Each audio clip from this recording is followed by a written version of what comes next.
Hi, welcome to this first video on how to use Microbit. We're going to be creating a basic code of how to access the different buttons and then make them perform certain actions. Now, this is really just the introductory, and it's going to allow you to get some hands-on experience with Microbit, code something quick, and then allow you to modify that code how you want so you can play around with it afterwards. First thing you're going to have to do is go to the link I've posted in Classroom, or you can type in makecode.microbit.org. Either one is fine. It may require you to create a user and all sorts of stuff. Just go through that process. If it doesn't, just go ahead and click on New Project. Alright, so when we create a new project, we're given our work template over here, our commands that we're going to be using, and then we have both the on, start, and forever.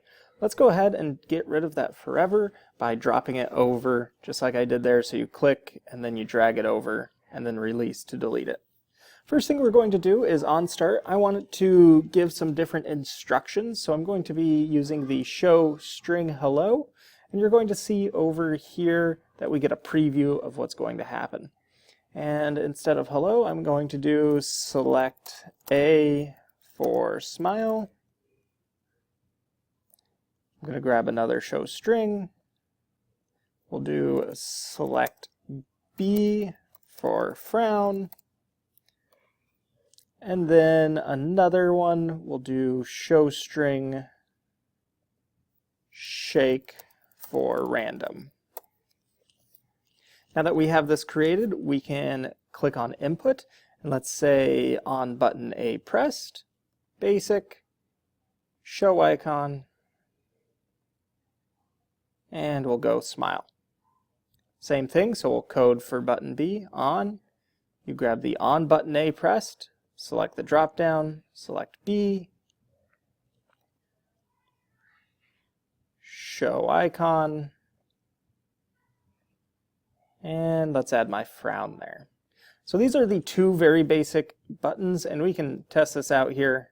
I'm going to just deselect this so we can see what it looks like. So I press button A, smile, button B, frown. Next, we're going to click input and select the on shake. Now what this does is on the Microbit unit itself, you will shake it, and once you shake it, it's going to select a random number. To do that, we need to create a variable, and we're going to call this one random. We're going to set random to 0, and under math, we will select pick random 0 to 10.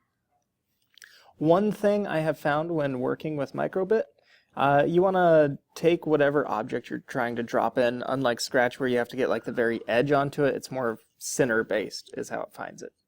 We'll change it from pick random 0 to 10 to 0 to 2.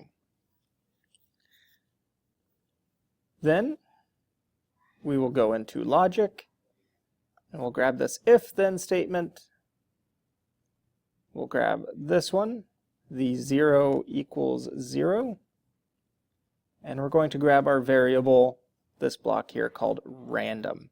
So if random equals 0, then it's going to perform an action. Let's save ourselves some time by right-clicking on it. Well, you click on it to select it so it's highlighted in yellow, right-click, and then select duplicate. So you can see that there, duplicate. So then my second one is 1, my second one is 2.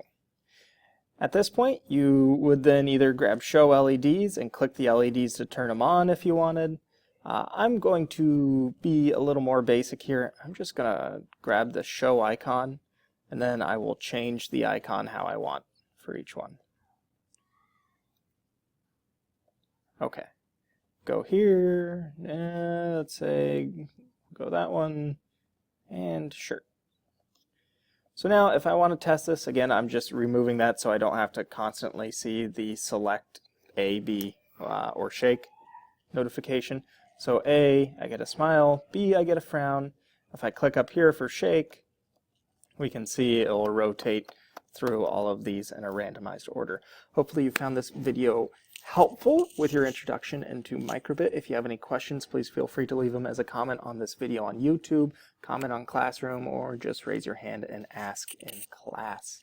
What I'd like you to do from here is see if you could add some more randomized options, change these as well, and also check out some of the other inputs you have. So maybe create one for both A, B.